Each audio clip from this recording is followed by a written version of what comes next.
Hello and welcome to the review here on a Saturday morning here in the Dallas Fort Worth area. I'm Robert Ashley, and we thank you once again for being with us right here on www.theupliftlive.com. Now, write this down, take a pen, get something to write with. It's called www.theupliftlive.com. 2 years here in the Dallas Fort Worth area, and we are honored to be with you here on a Saturday morning. And once again, we come on pleading the blood of our Lord and Savior Jesus Christ.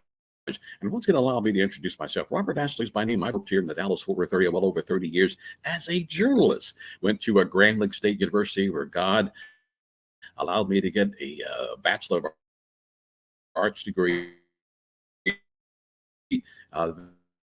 there in journalism. And of course, did a little subject at Worth.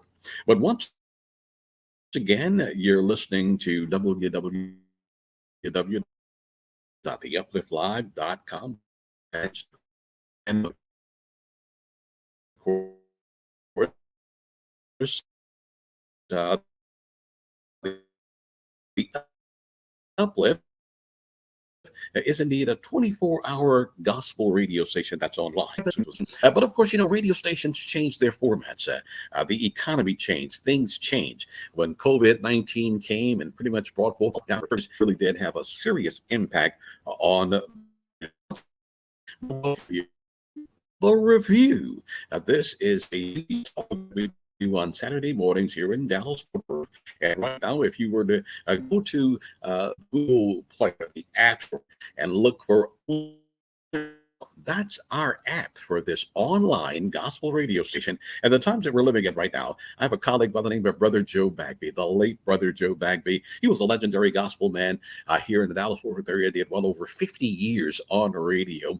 He said that the gospel is good news in bad times. And when you think about the times that we're living in now, these are certainly the times that are trying men's souls. When we think about the Tyre Nichols case, we're going to talk with a panel coming up this morning about the Tyre Nichols case. Now, Tyre, of course, was the 29-year-old young brother who apparently was beaten to death by Memphis police officers who just happened to be African American. And we've never quite seen anything like this before when it comes down to police brutality. And of course, Tyre Nichols was laid to rest this past week. Of course, Vice President Kamala Harris, the Reverend Al Sharpton, Ben Crump, the family's attorney, the mother and stepfather of Tyre Nichols' brothers and sisters all spoke at that particular homegoing. It was very, very touching because we had a chance to homegoing. We had to listen to the eulogy from the Reverend Al Sharpton. And this was a very, very powerful, sensitive eulogy. And of course, we continue to pray the strength of Tyre's mother, his father, and those who knew him. And we also, I know this may sound strange, but we've got to find it in our hearts too, to pray for these police officers, those who have been fired, those who are looking at second-degree murder charges. Now, second-degree murder charges, that's one thing. Now, some people say, look, this is, come on. These guys should be charged with first-degree murder, and they should be facing the death penalty there, if you will. Oh, now some people, oh, you're mean. That's too tough. Wait just a minute here. Look, we have never seen a video like this where officers just literally beat this man and propped him up on a car. And the paramedics, and of course, we're going to get you up to speed because several of them have been fired. And we've also learned that another police officer has indeed been removed from office and is looking at the possibility of being charged. And he happens to be white, if you will, because the racial dynamics are very, very interesting here. Because one thing I heard the attorney Benjamin Crump say, he said that either way it goes, whether the police officers were black, whether the police officers, one thing consistent, the victim is always somebody black. The victim is always somebody black. And then just outside of California, we're going to look this story up too. Outside of California, there was another police-related shooting death of an African-American man. And this situation here is just completely incredible because the young man who was shot and killed by police was wheelchair bound and was trying to from the officers on the nubs of his legs. He had no legs, and he was trying to run away from the officers. Now, the situation involves a little small town outside of Los Angeles. And this fella had been accused of stabbing someone, the fellow that was in the wheelchair. The black man, the father who was in the wheelchair, had been stabbing one. So therefore, police were called. And when police were called, reports are indicating he jumped out of the wheelchair and attempted to run from police on his nubs. And he still had the knife in his hands. And when police apparently say they tried to tase him, claiming the tasers did work, so therefore they pulled out their guns, shot and killed this particular young man, shot and killed this particular young man. And that was a very, very tragic situation there in the Los Angeles area. And right now I'm going to answer by phone here because I have T-Hop, better known as Terrence Hopkins, the president of the Black Police Association of Greater Dallas, on the line here. He's going to be joining us. Maybe we've got a problem with our link, but let's see if we can answer the phone live right here on the air. Well, good morning, T-Hop. Robert Ashley here. Now we're live on the air. We're going to see if we can kind of get that link. How you doing, T-Hop? Is that link not working for you this morning? How you doing, T-Hop? No, it says there's nothing on the land page, and I'm doing fine, sir. Let's be here always. All right, I'll tell you what. We're going to see if we can get one of our top producers, the owner of the station, Deontay Graham, to give you a call. Because once again, Terrence Hopkins, everybody, is a police officer here in Dallas, Texas, president of the Dallas Black Police Officers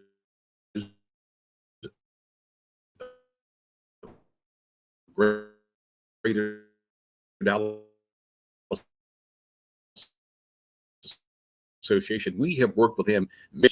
But T-Hop, what I'll do, I'll have our producers give you a call in just a minute or two, and then we certainly get you on this morning, and we thank you so much, and we continue to pray for our officers in light of the situation there in Memphis.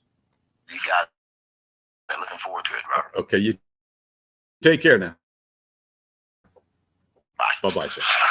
All right, you're listening on www.theupliftlive.com.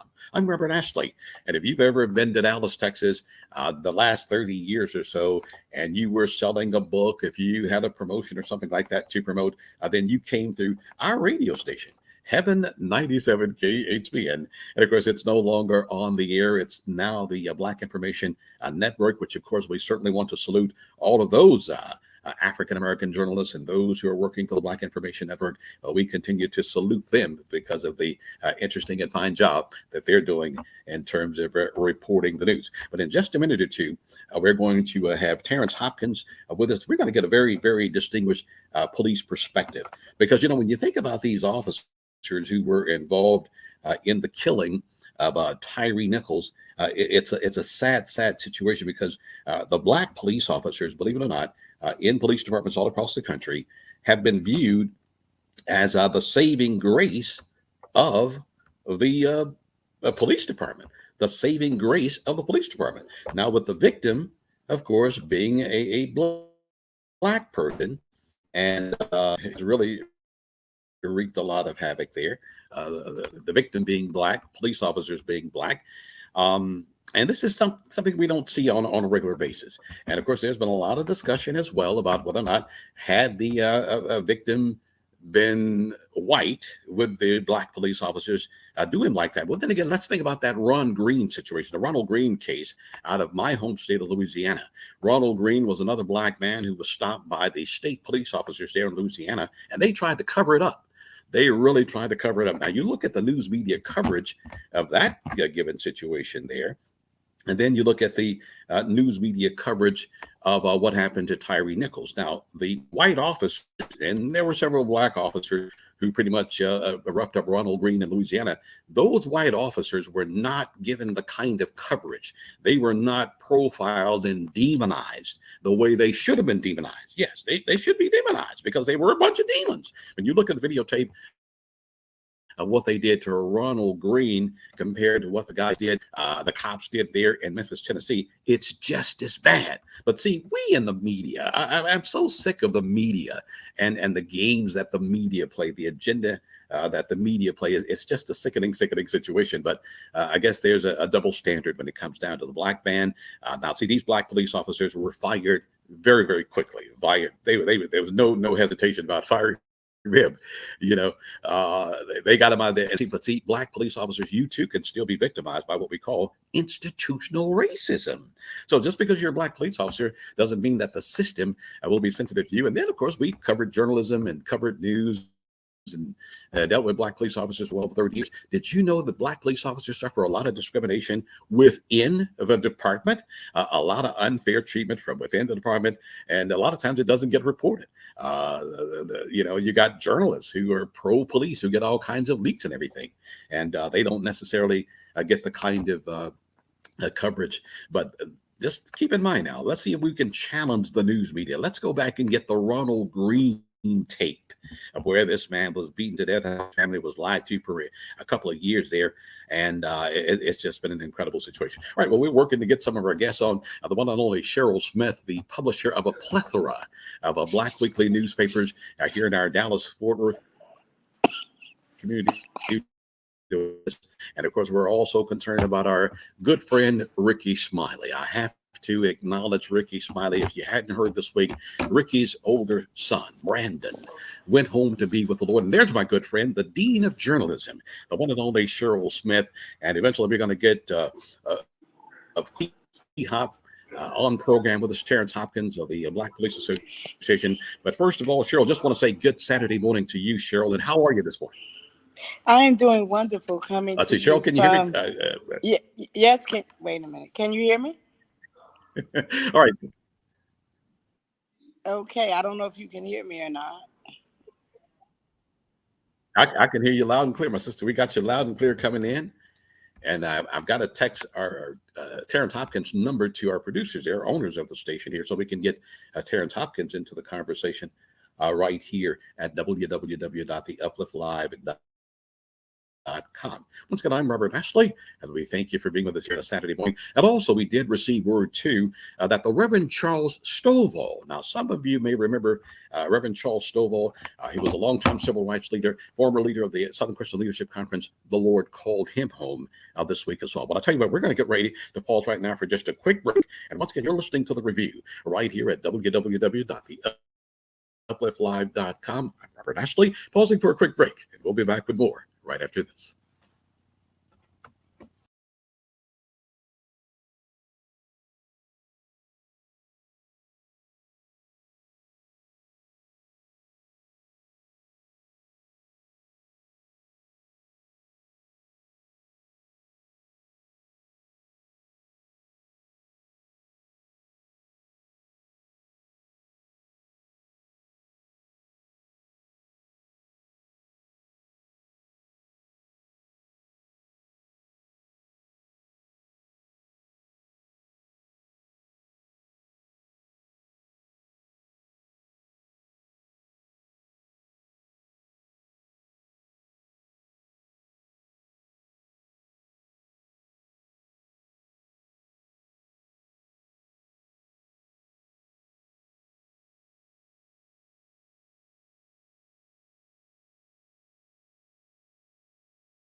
right, Deontay.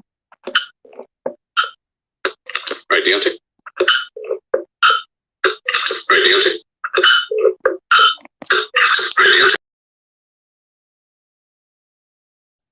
Turn your computer.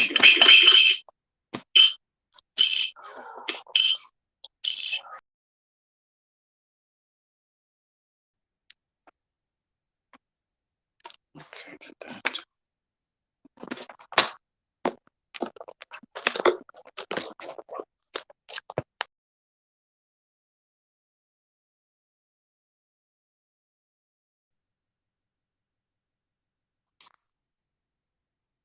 And we welcome you back to www.theupliftlive.com here on a Saturday morning. I'm Robert Ashley. We thank you for joining us here on The Review. Each and every Saturday morning, we're with you from 10 a.m. to about 11:30.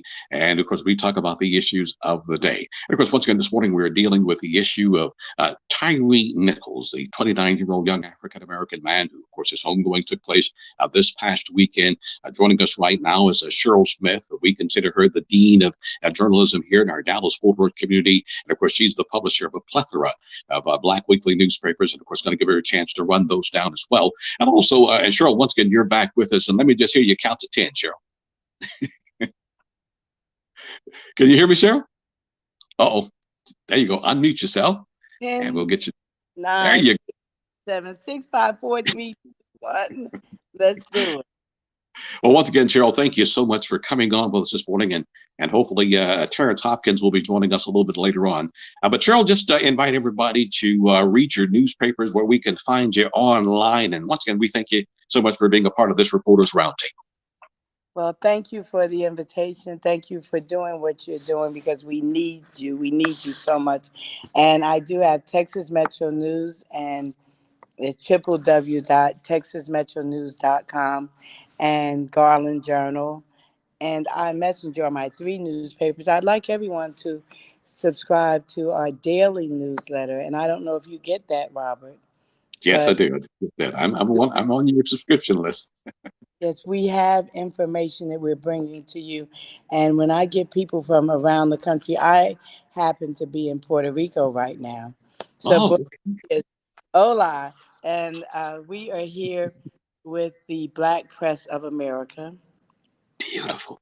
We have Black newspapers from East Coast to West Coast, from up there in Minnesota and Denver to down in Miami, Florida, Fort Lauderdale, Florida. So the publishers are here. We actually honored Dr. Benjamin Chavis last night with the Lifetime Achievement Award, and he's 75th birthday. And I don't know if people realize what's gone on in his life in 75 years. He may have come on the scene for many as a part of the Wilmington 10. Yes. And these were 9 men and 1 woman, and they were arrested.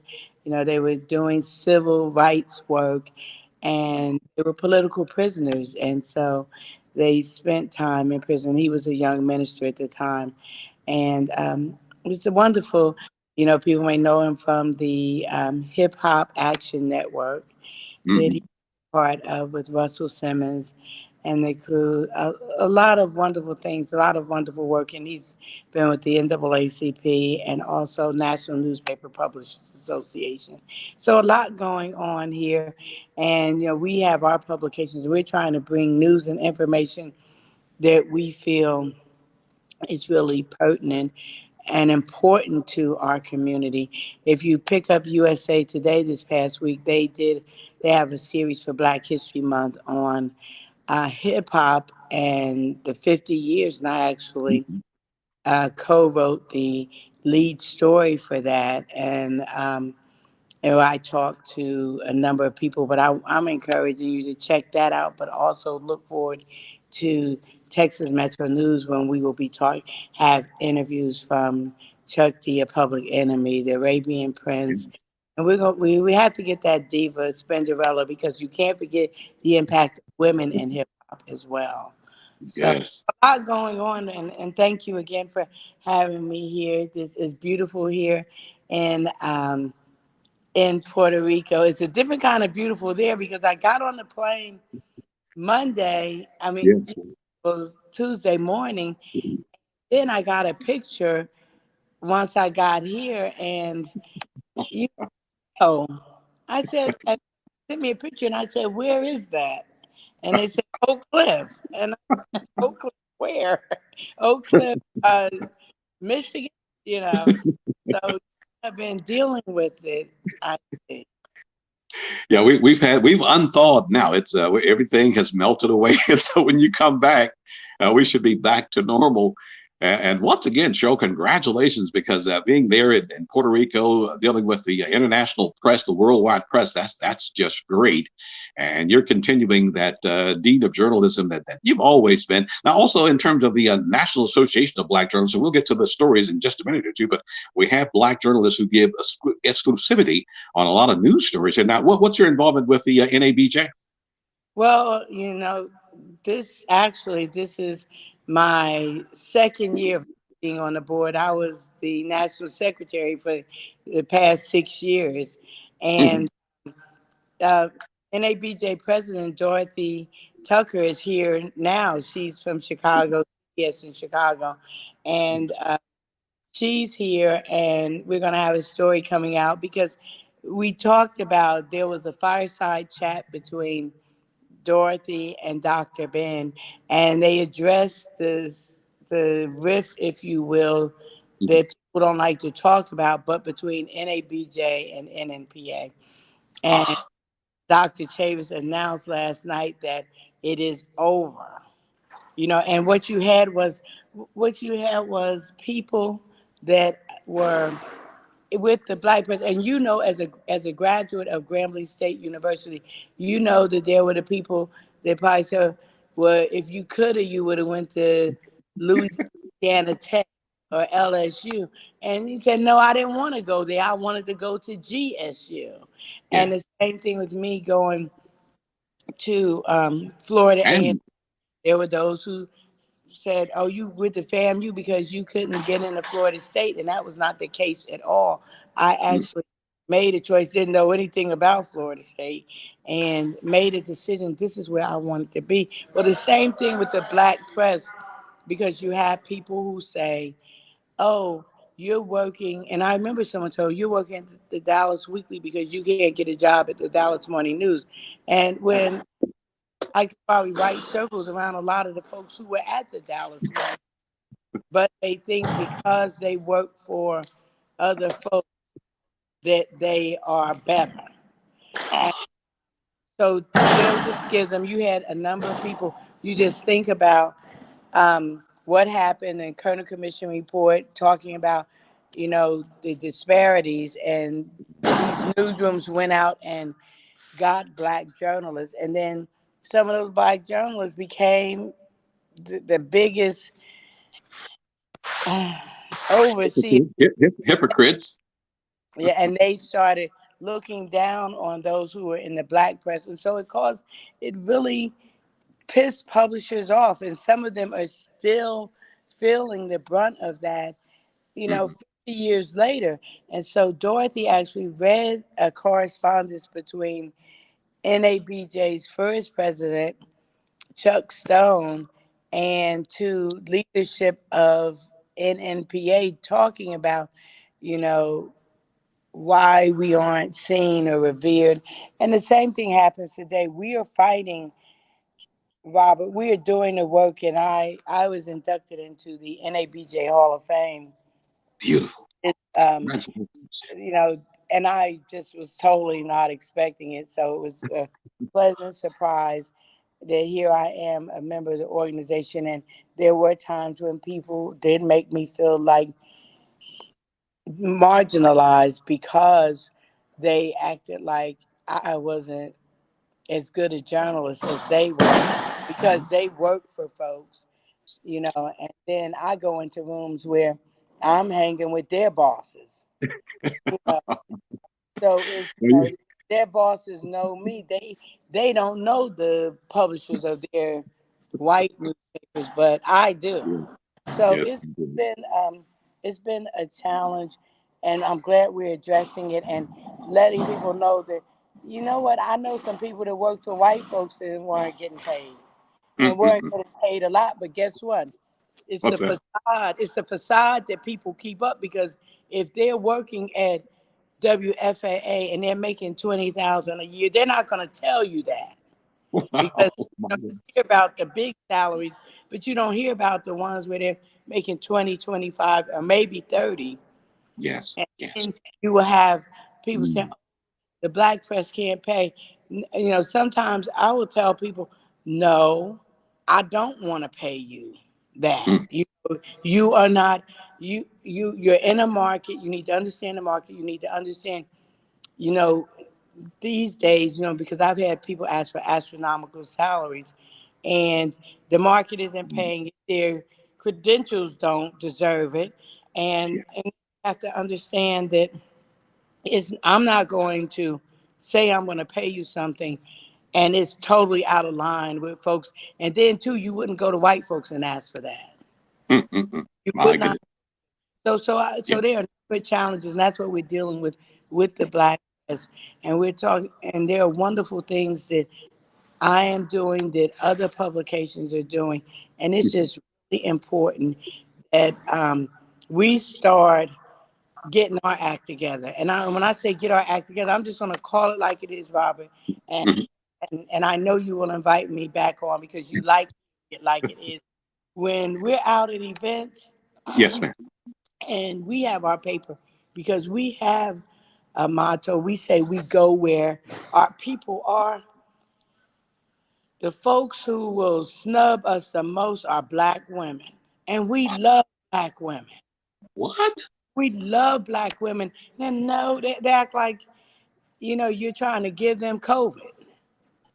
And and it is so very, very frustrating. And Mm. it's happened. And these are usually the intellectuals of our community. Wow. Oh my And God. I'll tell you, you get to an older woman, like, and we really, really, we realize this. We don't feel snubbed when young people, say no, thank you, because they Mhm. aren't in papers. They aren't in. Mm. We understand the dynamics of what we're dealing with, but we so they do not want print. But these others, and say if you even if you say no thanks, but it's Mhm. just the way that they act, the flicking of their hands, the way they just walk past you, and sometimes their organizations may be featured in a paper, Yes. and they'll see it with somebody else, and then oh, can I have one? And it's just we have some work to do with ourselves because um, Yes, yeah. indeed. Well, I tell you what, let's do this show. I got to get ready to pause right now for just a quick break. But once again, if you're just now joining us, you're listening to The Review. I'm Robert Ashley. And of course, we're here live on an online gospel radio station. It's called www.theupliftlive.com. Go to the App Store, Google Play, and download our app. It's called Uplifted Now, a 24-hour gospel music station. And once again, we just want to make sure that we uplift the Lord. Once again, the Dean of Journalism is with us this morning, Cheryl Smith. And we're also hoping to get Terrence Hopkins, who is the president of the Black Police Association of Greater Dallas, so that we can talk about some of these top issues that we've been dealing with all week long. I'll tell you, we're going to pause right now for just a real quick break. Stay tuned, and we'll be back with more right after this.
Let me welcome you back to, of course, the review right here at www.theupliftlive.com. I'm Reverend Ashley with you on a Saturday morning. And once again, we thank you so very much for being with us here today on a Saturday here in Dallas, Texas, as we continue to plead the blood of our Lord and Savior Jesus Christ. And once again, we are broadcasting live on an online gospel radio station, www.theupliftlive.com. Now, we're posted up right here in Dallas, Texas, but of course, we're local, but yet we are indeed global.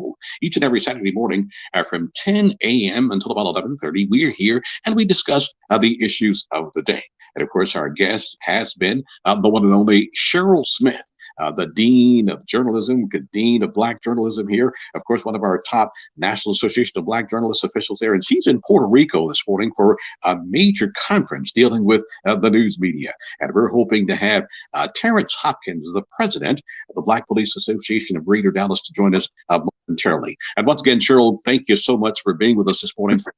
Here in Dallas, Texas. And once again, the weather is much, much better. And also, Cheryl, if you hadn't heard, the Reverend Charles Stovall. You remember Reverend Charles Stovall, a longtime leader of the Southern Christian Leadership Conference. Did you know that the Lord called him home earlier this week? We got the news a little bit earlier this morning.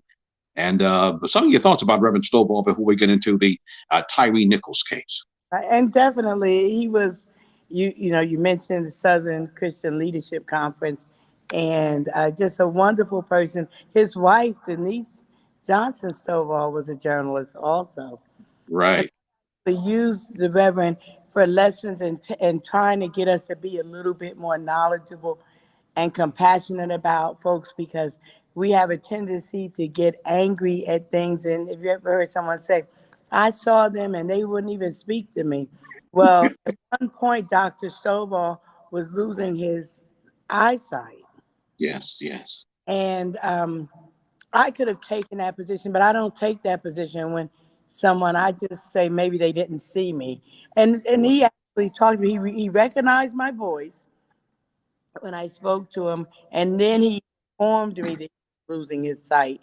But sometimes we don't know what people are going through.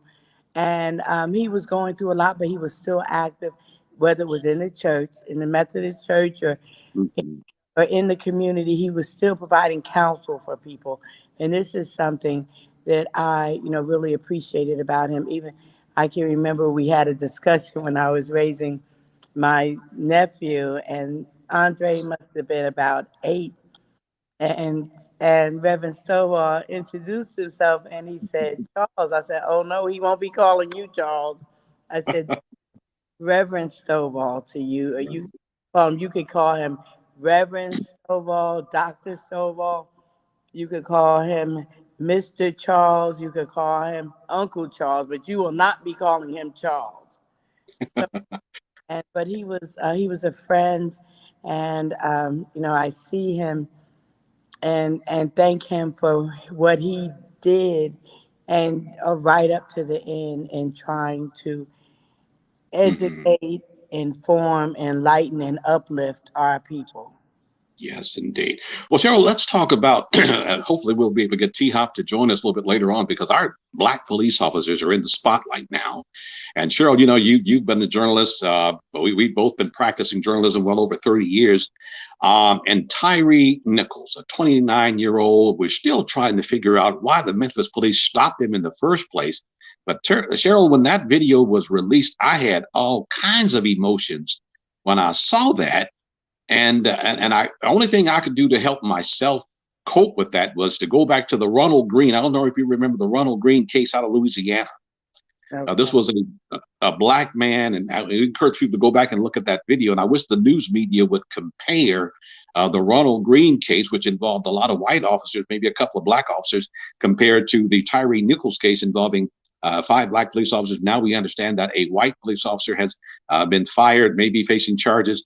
We also understand that a couple of paramedics have been fired. One of them happened to be white, so it wasn't completely a Black on Black situation. But as we looked at the video, it was, I felt angry, Cheryl. I was mad. I was ready to fight somebody. I didn't have too much love in my heart when I saw that, even though I felt that same way When I looked at Ronald Green, I felt that same way when I looked at George Floyd. So Ben Crump said the only thing consistent about these cases is that the victim is always Black.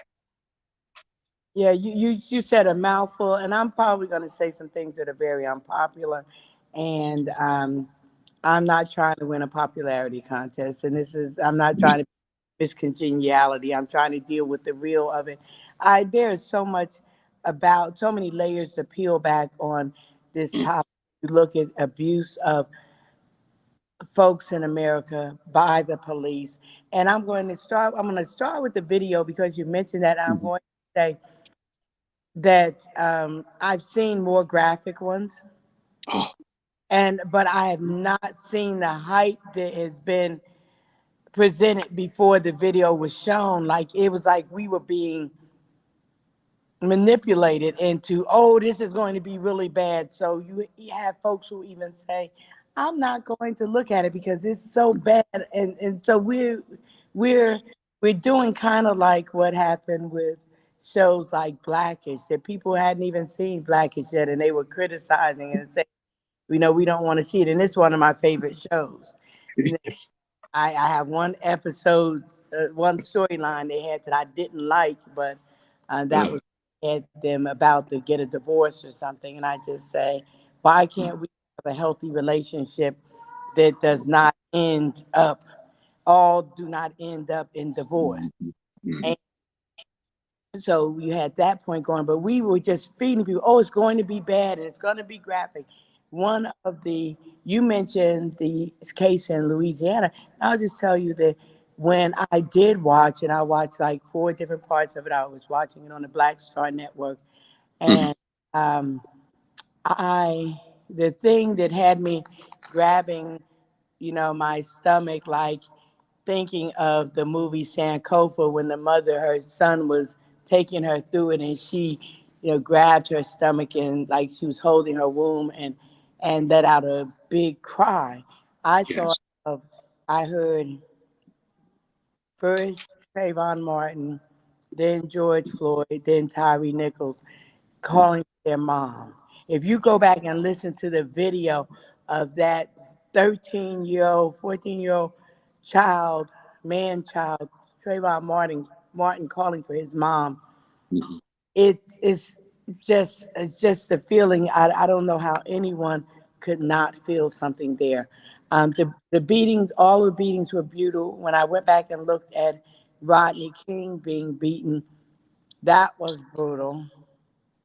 And they're all, and then is you can't say what each person's level of pain threshold will be, and how more painful it was for this person, that person. Just like kind of like when my mom would whoop me and my brother, and you would think she was killing him but it was all theatrical. A lot of the screaming and hollering and hopping around like she was really killing him.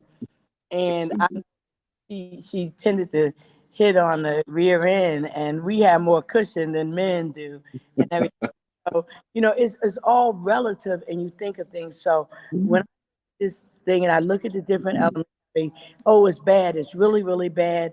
And so the way that was coming from me, I said, I know these got to be Black cops, because the way they are framing this narrative. right. And so you had that element. I saw, you say, why did you stop them? I've heard scenarios about one of the police officers' wife working at FedEx, and what's going on was there something going on there? Interestingly, none of that ever came out in their dialogue as they talked about whooping him. And it's like, what was going through their head? Now, don't agree with anything those guys did. It was blue, not black. And we have cases where we have been saying, I hope I get stopped by a brother. Well, guess what? Sometimes when you got stopped and it was a white cop and a black cop, and you took a sigh of relief, you ended up taking that sigh of relief back because the black cop was harder on you than the white cop. Wow. Happening here is that There you we are out whiting the white America. in this situation with these men. What they did was wrong. You're talking about. I don't know the ages of the two who were not members of Omega Psi Phi, but I do know that the ones who were members of the organization were 24 and 30. And Yes. um, I try to get in folks' heads, just like when Brittany Griner was over and being held hostage. Mhm. I and how is this a feeling sitting in there wondering if anybody is making any type of outcry for her? And you got black folks out whiting white folks. Well, if she did something wrong, and white folks were talking about Jeffrey Dahmer like he was a Boy Scout. They were talking about those animals that drug James Byrd. They were talking about that. Oh, he looks like my grandson, and we do more demonizing of black people than white folks do. And I hate to have to keep saying I am not condoning by any stretch of the imagination Yes. anything that those 5+ folks men did, and not saying they get off because they're black, but I'm just saying we crucify our own. We feel better. We feel more comfortable. You talk about domestic abuse. We feel more. I guess what I would have liked to have seen from Omega Psi Phi is that I would have liked to see them use this as a springboard to have some serious conversations about black men in America from All A right. to Z, going around the country, Yes. talking about the issues. I know we have the esteemed Terrence on. I know that we're going to talk about, but I would have liked to have seen something because we talk about being Christians, being atoning, being redemptive, and we will be the first ones to kick ourselves to the curb and leave them out there. And I would not be surprised, and this is not a self-fulfilling Mhm. prophecy, but you look at everything you stand for, you look at what folks are dealing with in America, and I have heard people saying, well, what about the white folks who were involved? And I just see us, it's like we can forgive every damn body else, but we Mm. don't have a bit of compassion for our own. And I see those men sitting there saying, this, watch my mouth, because this Yeah, crap, we're in the gospel station. crap has been going on. I don't watch numerous white boys doing this stuff, and ain't nothing happened to them. Where is the Fraternal Order of Police? Where are the organizations? Where are the NRA? All these people that speak out and support these white boys when they do Mhm. stuff. And we over there with the white folks, and I'm not saying go and say, oh y'all, this is right and y'all did that, but we have to have a bit of grace in our hearts. Wow. We Well, I'll tell you what, on that note, so let's bring T Hop into the conversation. And this is a very emotional situation here. Once again, we want to welcome you once again to www.theupliftlive.com. I'm Robert Ashley. And with us right now is Terrence Hopkins, who at last time that we talked with Terrence, he was the president of the Black Police Officers Association of Greater Dallas. And good morning, officer. How are you this morning, sir? Good morning, Robert, man. I'm blessed. Fantastic. Happy to be here. All right. Now, you know the dean of black journalism here. You know the one and only Cheryl Smith. I know you know Cheryl, don't you? Hey, Cheryl goes deep and hard anytime she opens her mouth, so it's all good. Well, once again, T Hop, we thank you so much for being with us. T Hop, are you still president of the Black Police Officers Association of Greater Dallas? Still president? I am, sir. I am. Yes. Well, T Hop, I've been looking for you on local television all week long. I don't know if any of the TV stations reached out to you. We did see a couple of our brothers out there, but once again, T Hop, man, I just don't know what to think. T Hop, some of your thoughts, and you see everybody how we affectionately call him T Hop, and Cheryl. Here in Dallas, Texas, we've had a cordial relationship with our black police officers. We've tried to have that with the Dallas Police Association and the Latino Police Association. We've tried to be as nice, but it seems like we get a sense of compassion when we're dealing with T Hop and those black police officers. But T Hop, some of your thoughts, man, about that Memphis situation. It's horrible. And, I was on Good Morning Texas this past week. I did a spot there. I also did a show with the BBC, so I was talking to some British folks. But Yeah, great. yeah, I mean, she speaks a lot of truth on a lot of her comments. It was probably one of the most horrific. Anytime you see anything to this level, it's just horrible, especially coming from people that are here to protect you. But one of the things I want to really point out is the fact that it don't matter what this man did, whether he was with somebody's girlfriend, baby mama drama, anything like that. And that, of course, takes the race card completely off the table. This was an act of blue, if you will, like Cheryl said, in where some officers went too far overboard. I still don't even know what the original traffic stop was for. Then there was a traffic stop. So I don't even think they've officially legitimized a traffic stop. And if you don't have a legal stop, everything after that is illegal itself. So, we talk about legal precedent, how this thing's supposed to work. If we don't have a legal reason to contact you, the rest of the stuff don't even matter. And you're completely wrong with everything else. So it was horrible to hear this man scream out for his mom again, yet another one scream out for his mother. That basically tells you that you are in dire needs. This is the worst it could possibly get when a grown man screams for his mom. These officers, again, were acting so emotionally. I was wondering, why are they going over the top? Just like he was saying, they were doing the most. Why are they doing this? There's a lot of stuff out there in the rumor mill about, this other relationship and other things like that. But still, that doesn't begat him being beat like this and causing his death. And T-Hop, real quickly, now looking at Tyree, is there anything he could have done differently? And when it seems like, because when I went back and looked at the video, and Cheryl, seemed like when they were asking him to show me your hands, at one time they had his hands. It seemed like, I don't know if that was just rhetoric to continue the beating, or is there anything Tyree could have done to de-escalate the situation, or did he do everything he could? I mean, and I'm asking this question: if anybody is stopped, what can we do? Because we say comply, don't die. But could Tyree have done anything differently? Robert, it makes it awfully hard. I mean, the videos I've seen, they immediately start out with them just demanding him to get out of the car and basically pulling him out of the car. So I don't know, if that's when body cameras got activated or whatever, but that's what we see. You don't see any professional dialogue between them. Sir, my name is Officer such and such.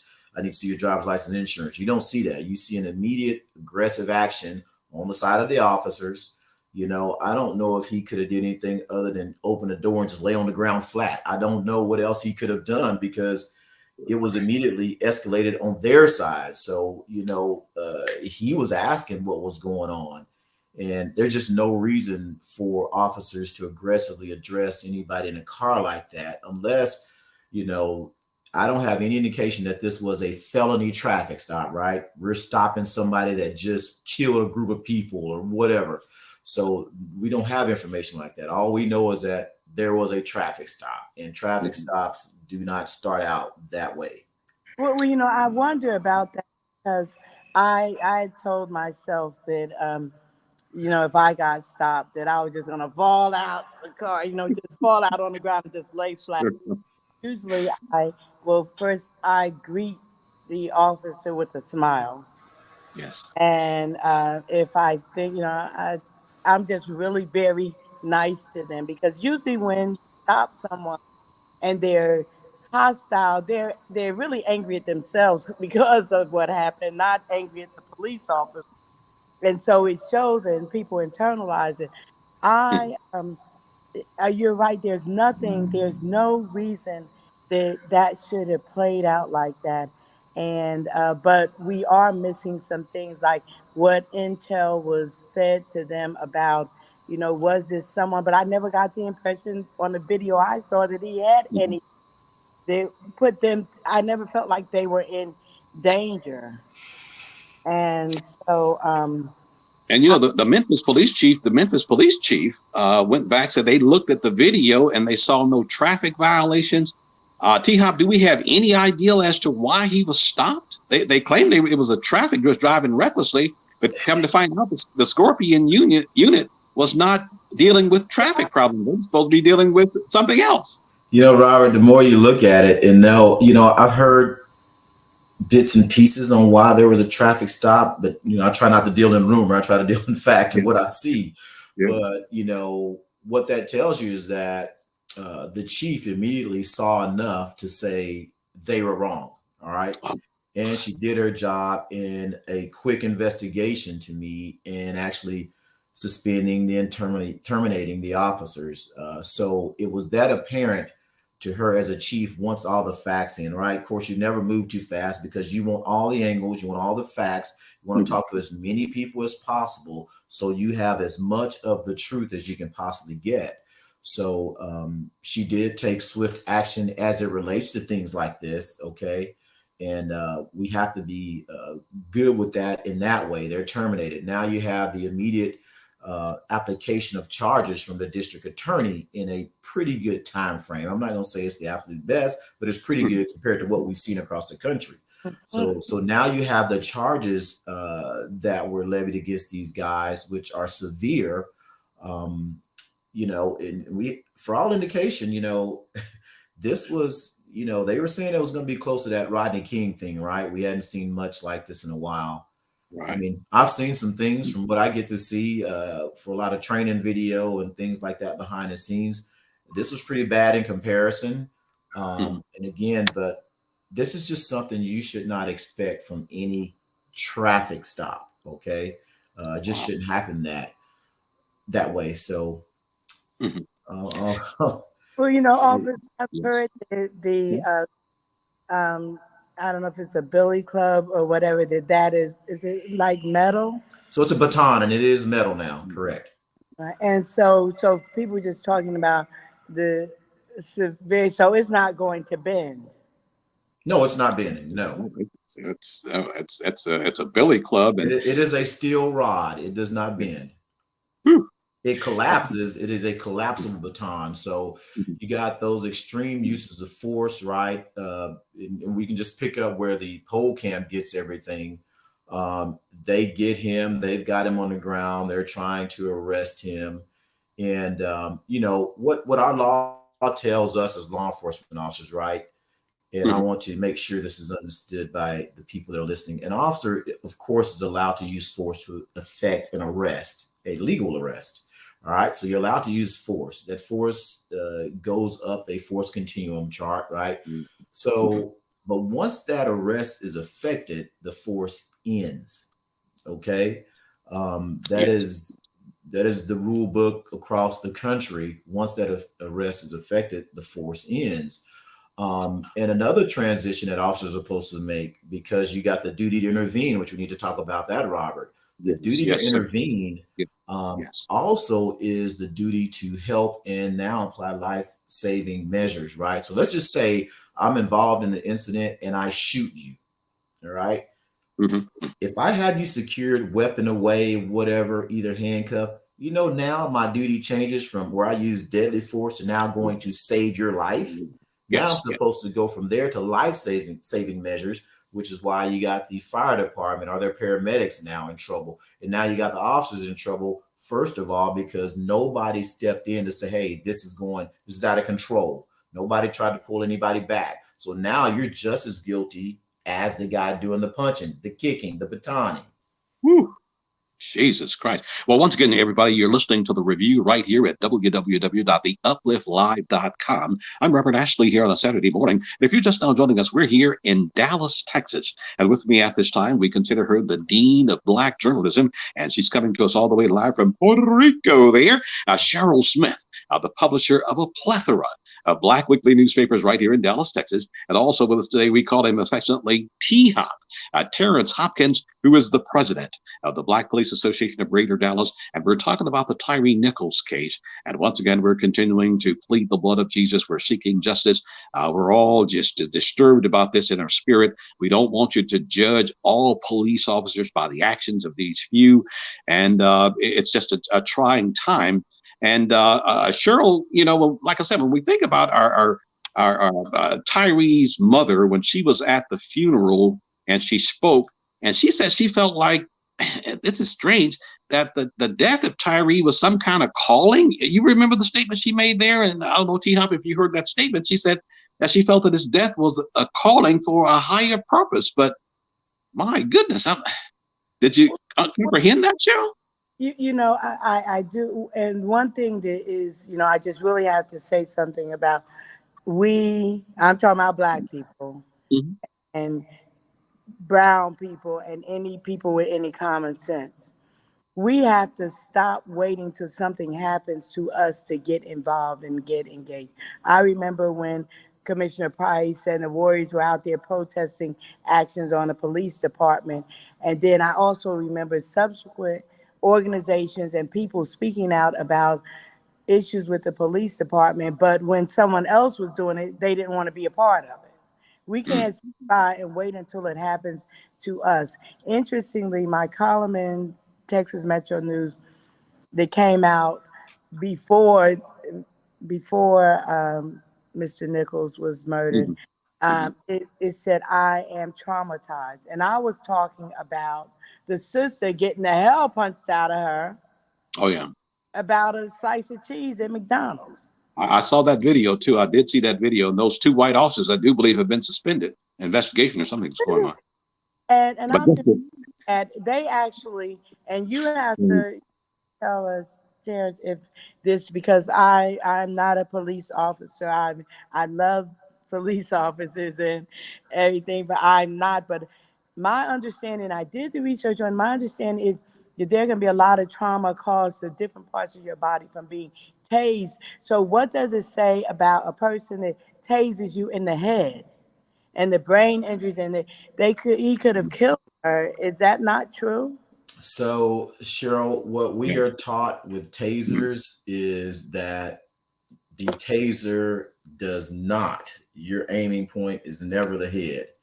Now, somebody can inadvertently move, right? You don't have control over that, but we should never. It is basically a red zone where you do not aim the taser, just like your crouch area. You do not aim the taser. Now, that's in a perfect world, but again, people do move and shift. And you know, when I fire this, if you were to duck, you could possibly duck into my taser stream. So that's something that could happen, but no, you're not trained. That is an off limits area. Well, they did this to this woman, and I just think about, for me, and I heard someone in this meeting with publishers today, they talked about the assault on our Black boys, and yes, we are dealing with that as well, but the disrespect to Black women, you know, is, you know, I fussed at a Black woman the other day, and I was mad at JetBlue, but I fussed at her, and I said, you know what, I am so sorry. I said, this is uncharacteristic. Because anybody doesn't need anybody fussing at them. It's the women who either breastfed the world or birthed the world. And to see this woman getting the crap punched out of her by a man, she's had loose teeth, all kind of, we're just dealing with a culture that does not respect Black life. They even said about Nichols, they were talking about him being superhuman. Oh, he has Crohn's disease. He's something pounds, and you know, then you're looking at these big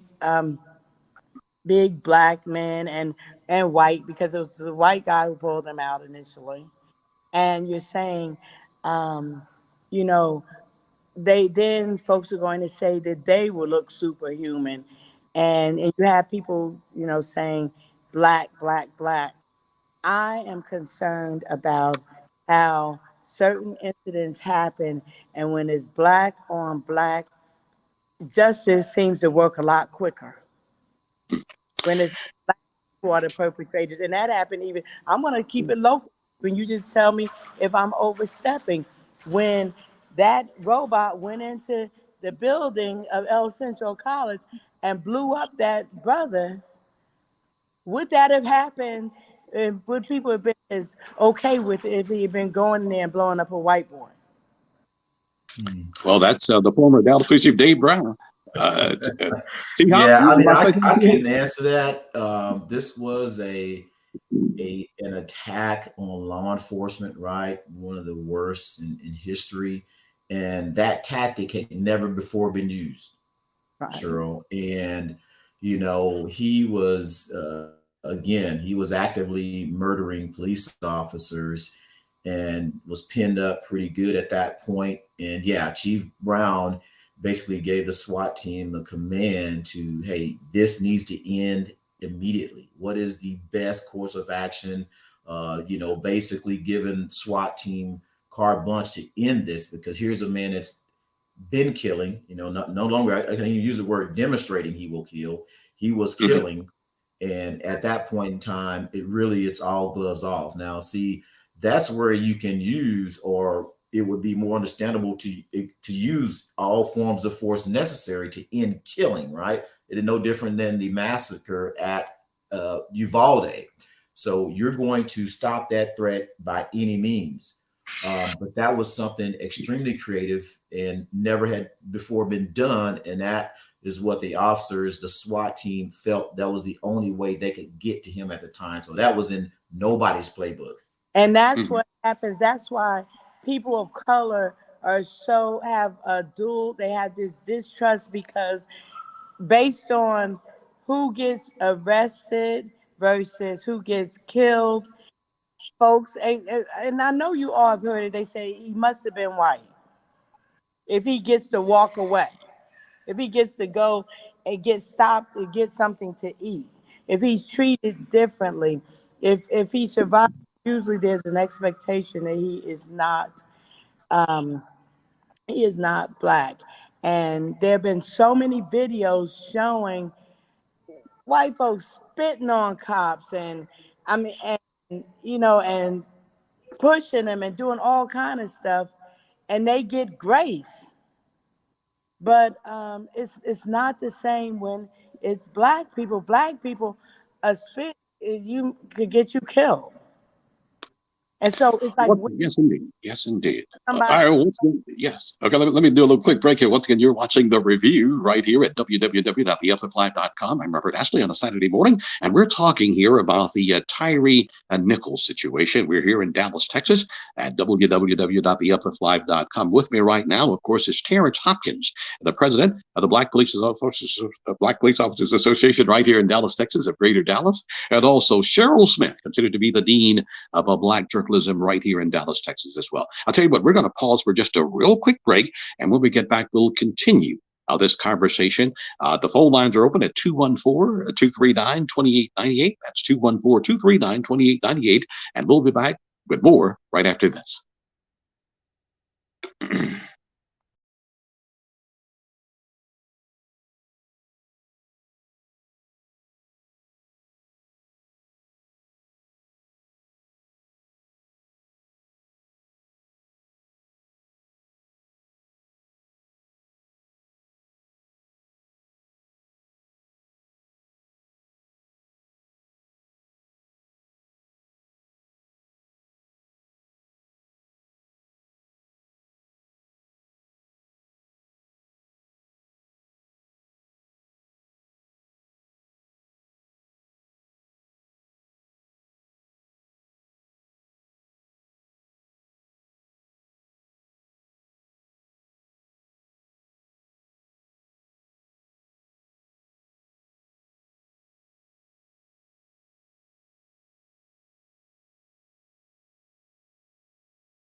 And we welcome you back to the upliftlive.com. I'm Robert Ashley, and once again, you're listening to The Review.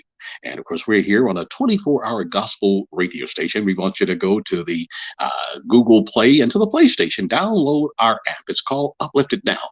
That way you can get 24 hours of great gospel music, contemporary, traditional. We even have ministries here. And once again, I'm Reverend Ashley, longtime journalist here in our Dallas-Fort Worth community. And we are honored to have you with us here on a Saturday morning. And of course, our guest this morning, Terrence Hopkins, who is president of the Black Police Officers Association of Greater Dallas, Texas. And we've been talking with, of course, the president about the Tyre Nichols situation. Now, also with us today, Cheryl Smith, considered to be the dean of journalism. We call her the dean of Black journalism. She's done so much to help so many journalists get to where they are today. And we're still talking about that situation involving Tyre Nichols. Now, also, we didn't get a chance to mention too much of anything here about Rickey Smiley. Now, y'all know that Rickey Smiley lost his son, Brandon Smiley, earlier this week. We don't know what was the cause of death, but we know that Rickey has been an outspoken civil rights activist across this community for many, many years. And we certainly want to express our condolences to Rickey. And once again, we just don't know the cause of the death of his son, but it's just a challenging situation for a lot of our young people out here. But getting back to Tyre Nichols, T-Hop, where do we go from here in terms of our relationship with the police department? Here in Dallas, we've been trying to build a good relationship. We saw Chief Eddie Garcia speak to the media earlier this week about expressing his condolences, his outrage about that situation. Where do we go from here?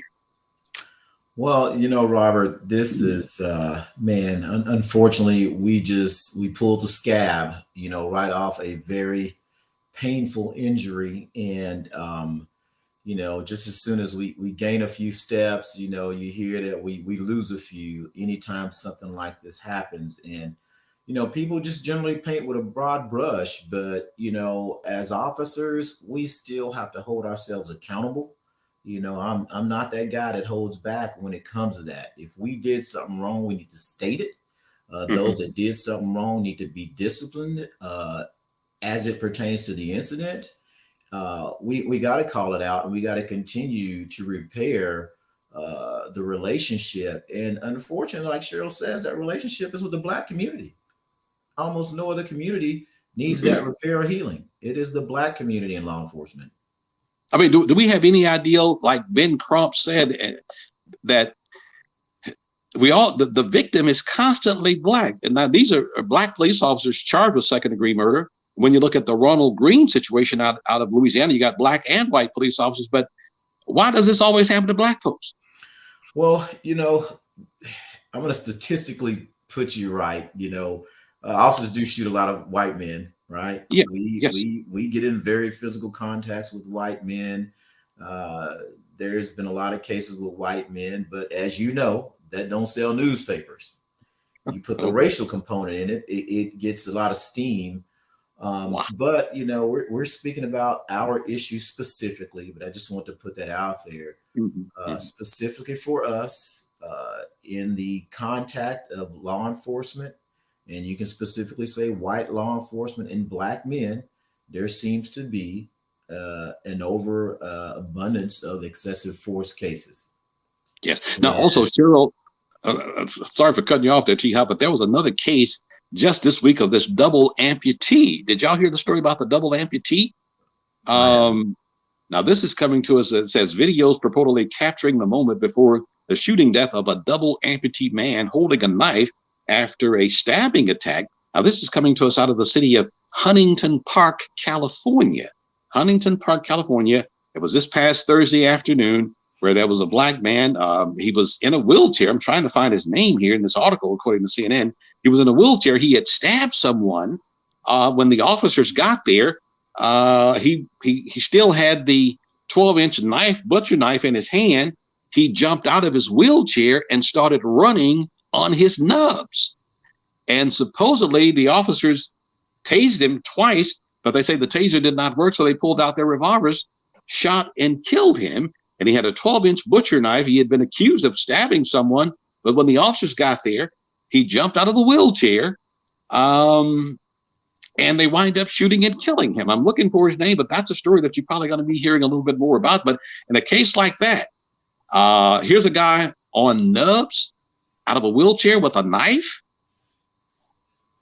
That's a different one right there, Robert. But if the threat is there again, this is information that we're just getting. But if he's already stabbed and or killed somebody, and if he's mobile enough to jump out of that wheelchair and do nubs, I mean, people use what they have, and maybe he can move quick on his nubs. If it's justifiable, the officers may get away with that. But if it's not, if it's one of those deals where no, this dude was not mobile, he's sat in a wheelchair 20 feet away, it's a whole different ball game. So you just really have to know the ins and outs of that. Right. Yeah, he's been identified as 36-year-old Anthony Lowe. That's another story that you're going to probably hear a little bit about, because I think the family has gone out and hired an attorney. I don't know if they got Ben Crump or not, but it's Huntington Park, California, just outside of Los Angeles. Cheryl? I was wondering if there was body cam of this incident. Yes, supposedly there is body camera footage of it, and they're saying it's a little grainy, but supposedly there is body camera footage of it. But this is another one we're going to be hearing about after Tyre Nichols.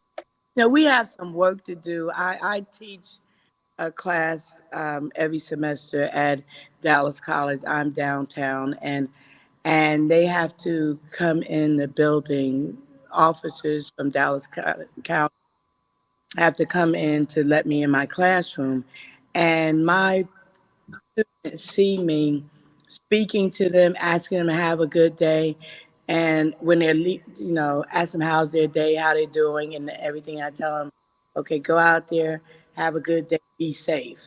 And I talk to my students every class, every semester about when you see an officer, don't see them, and you can probably laugh at this because I think y'all do y'all little game too, Terrence. But like when I see a police officer car, yes, I will pull up alongside it and I'll look over there and I'll wave at him. And if I usually have a brother in the car with me, they're like, "What are you doing? Would you stop?"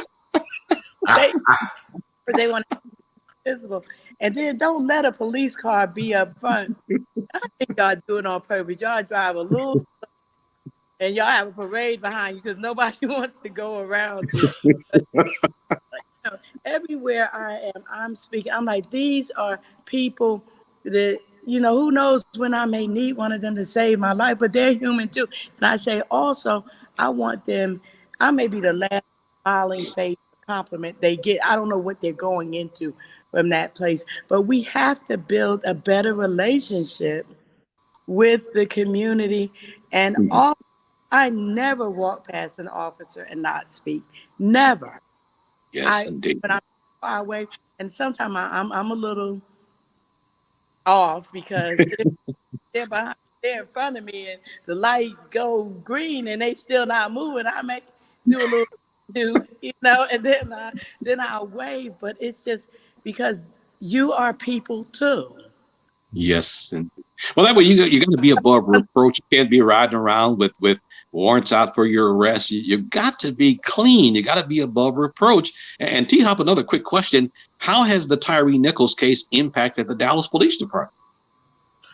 Well, of course. Now we've already had the duty, right, to intervene. So a lot of that's being rehashed. That training, right? Intervene. I just want to stop you. Are you saying, like, for example, if I've seen videos where somebody may be doing some force, like if they had their knee somewhere and you take their knee off of, is that what you mean when you say intervene? So the duty to intervene applies to, so that is a situation. So anytime where an officer is overly emotional, too caught up in a situation, even arguing with somebody, your partner can, hey, get back, let me handle it. You two fired up, right? Like you said, we're human. Now we are trained to hopefully not go there, right? So you can't make this stuff personal, right? But you're human. So at some point in time, it gets to you in a personal way. You're supposed to be technically that robot or that machine, even though we don't want that. We want somebody that's compassionate, but you're supposed to be professional. So it shouldn't matter to me whether somebody's all flailing and cursing and all that. I still got to do my job as a professional and not get caught up into that. So, but the duty to intervene is those actions that could really harm someone that an officer may be doing, and you can't stand idly by. So let's go back to George Floyd and Derek Chauvin, right? Derek Yes. Chauvin has his knee on George Floyd's neck, right, while the other officers are standing by. Mhm. It looks innocent to the degree that I'm just pinning you down, but I've got 200 pounds crushing your neck, correct? All right. Wow.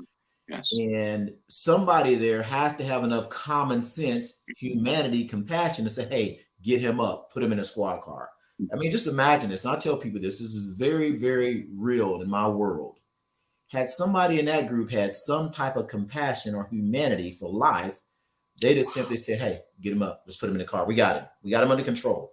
We don't go through any of those protests. We don't go through any of those, the destruction of property, cities burning, any of that stuff. Had those officers just had a little bit compassion. Now on the other side, they want to throw up the fact that, well, they're rookie officers. They don't. I've got to have enough common sense as a man, right? Compassion and humanity as a man to know when something's wrong. And we can talk about, oh, they're junior officers all day long, but when it comes to life and how we're physically treating people, that's got to prevail. Right? Well, let me ask you, T-Hop, about the Scorpion unit itself. Now, that Scorpion unit has been disbanded, but here in Dallas, I mean, we have all kinds of special units, and we need those special units. But and then another thing I can remember, I had a show one time at Heaven 97 where we interviewed some ex-criminals. And one of the things they said, never run from a police officer. Never run from a police officer, because these guys told me that it's an unspoken written rule that if you run from a police officer, you might get a whipping. Right. When they catch you. And I don't know. So, hey, bro, you like I say, Rob, I'm always going to shoot you straight. That was when I got on 32 years ago. If you ran from a police officer, it was an unwritten rule that you were going to get dealt with in a very special way. And the thing is, I can't say the criminals, but the element understood it. They would tell you, man, you run. It was there. So, they would say, oh, man, I'm not running. I'm not running. That fool ran. Oh, they finna get him. So, it was that type of,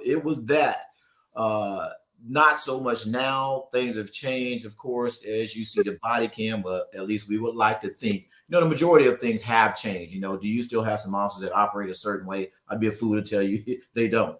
So that still happens. The other thing you spoke about, Robert, was what was it? It was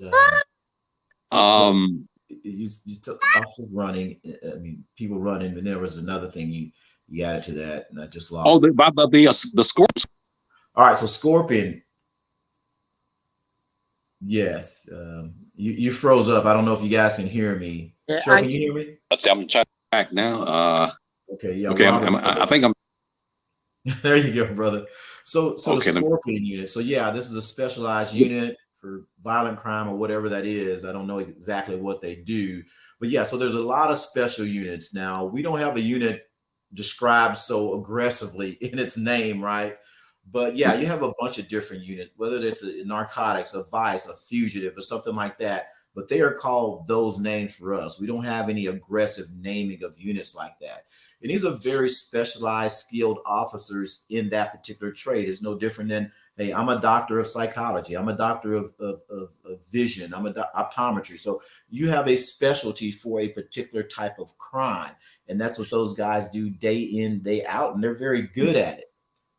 Again, the problem is if you cross the line or not, right? It's good that you're skillful in your craft. You know how to hunt out the guy that is a predator of your babies, right?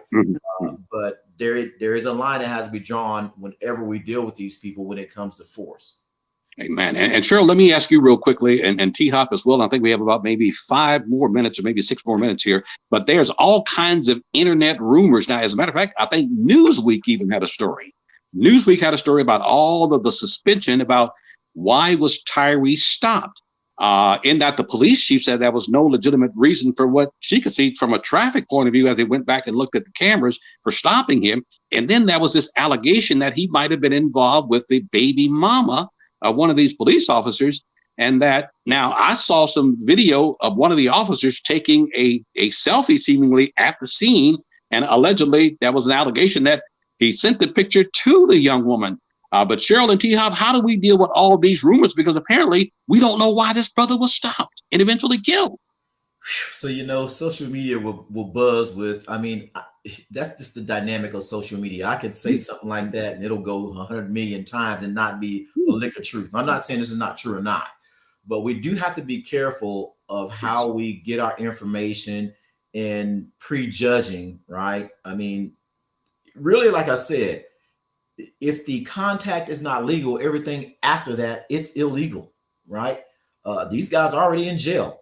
All right, they're about to sit in front of a jury and go through that whole process. So regardless of a relationship or not, they had no right to do what they did. Okay. But again, be careful about the information always, because there's always social media people that will throw stuff out. You got to be careful. They'll do it about you, Robert, Cheryl. They'll do it about me. So you just have to be, I like to have direct conversations with people so nothing gets taken out of context. Go ahead, Cheryl. And it's really unfortunate because there's so much information out there and it's coming from some of everybody. And can you give credence to it? And I say that I do think that those investigating need to investigate every claim, but I'm not an investigator. And so I don't have to, if I get what appears to be something consideration, but again, nothing justifies. I was concerned because I'm looking at, this is a gang unit, special gang unit. I talked to people who consider themselves to be best friends of the police chief, and in fact, when she was choosing between going to Memphis and Tampa, and either one of those cities has their own beast. And there are people calling for her to be fired, because they said she had a unit similar in Atlanta. And you just got to look at we want the police for what we want them for us, but there are certain things that just the danger of some of the things that you ask for. We dealt with, you have an awesome job to do, because it used to be a position that was really respected and highly people wanted to be a police officer. Now, if you young kids, more of them will want to be firemen before they want to be police officers. And we have to do something about that image, because it's unfortunate that, you have people who say, I don't know what you were thinking, Terrence, when you said, I want to protect and serve. But I think about the people who want to be teachers. You wanting to be a teacher because, I used to sit with my little sister and cousins teaching them their alphabets when we were little. I was a teacher and hit them with a ruler and everything. But then you have the people who are going in the classroom now. Some of them are off the chain. And what they are not in there because you love your job. You love the calling of the students. I cuss my students. I'm like, why would you take an 8 o'clock? Saying as I'm driving there, I didn't take an 8 o'clock class when I was in college, but when the class usually go over because I love what I'm doing, and I'm trying to share information with them. We're going to have conversations about this, but we're also conversations not treating people like animals. Right. And let me get one more quick question in before we leave, because I think we have at least about 3.5 minutes to go. Once again, you're watching the review here at www.theupliftlive.com. Last quick question. There was a lot of talk about the George Foreign Police Reform Bill, but T-Hop, the whole thing about the qualified immunity. A lot of people say they don't have a problem doing away with the chokehold or this or that, or the no-knock warrants and all this, but that qualified immunity, T-Hop, why is it that, is that a threat to police officers and their accountability, or is that too much accountability if you were to remove qualified immunity? Well, the qualified immunity deal, I was just talking to a good friend of mine about this yesterday. Qualified immunity is basically, for most people that don't know, it literally protects a police officer if he was to step overboard and harm up to killing somebody from being personally liable, right? The police department carries the brunt of all of that. I think where you have the issue is just like the Constitution. I think we can make some changes to it based on when it was made and when where we are now. So Yeah. qualified immunity, yeah. So if there's no people saying if there's no accountability for the officer or he's not going to lose anything personally, well, what's to stop him, right?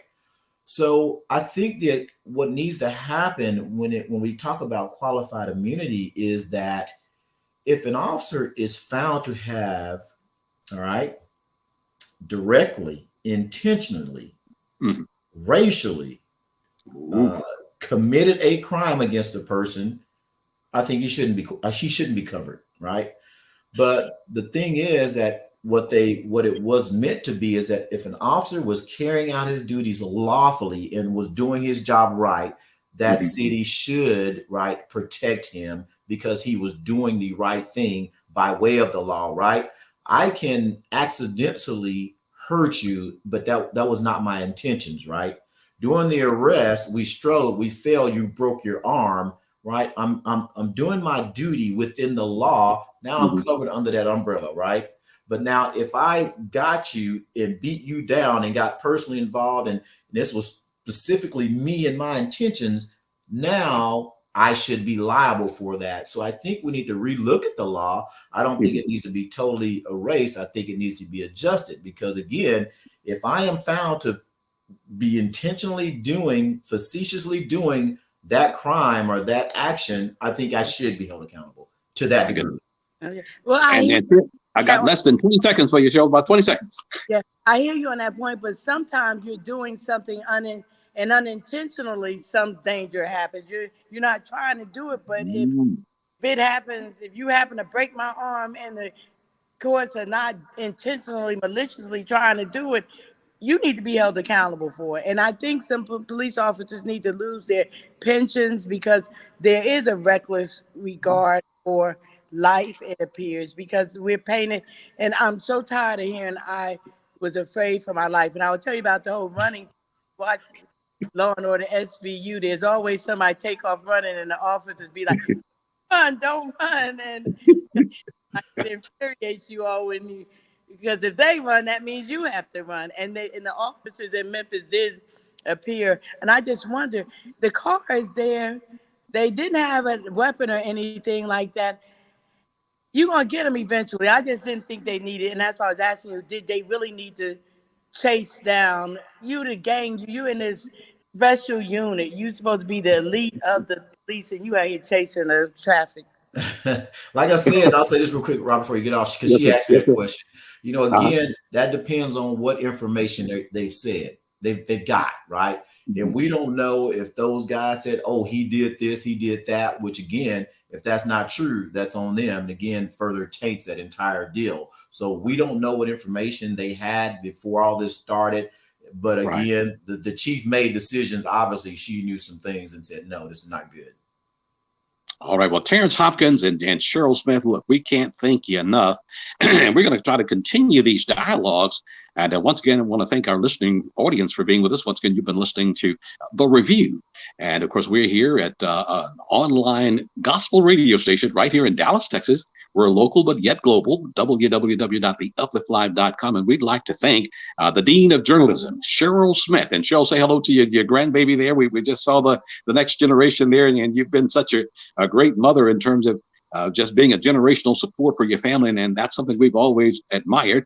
And Terrence Hopkins, T-Hop, man, look, we can't thank you enough, man. And it's because of police officers like you, T-Hop, that will allow us to keep faith in the police department. And we pray for those officers who, at this point, according to journalism, allegedly killed Tyree Nichols. We pray for everybody in these given situations. I know it's kind of, it sounds like I'm somewhat compromising here, but like I said, after I saw that video, I said, Lord, help me to give me the quickening of the Holy Ghost, because I'm upset about this, especially when they had the brother on the ground and the pole camera call. Everybody had to get a lick in. But in T-Hop, we know that that's not a typical of black officers like yourself who would put your life on the line for everyone. So we just want to thank both of you for being with us this morning. We plead the blood of Jesus over you, and we thank you for your time. Hopefully we'll talk to you sometime in the very near future. But once again, T Hop, Cheryl, we thank you so very much. Thank you, Robert. Thank you. All right. Well, y'all be blessed. And once again, you've been listening to the review right here at www.theupliftlive.com. Stay tuned for a lot of great gospel music, and be sure to be with us next week at 10 o'clock for another edition of the review. I'm Robert Ashley. We'll see you. Want you to have a blessed day.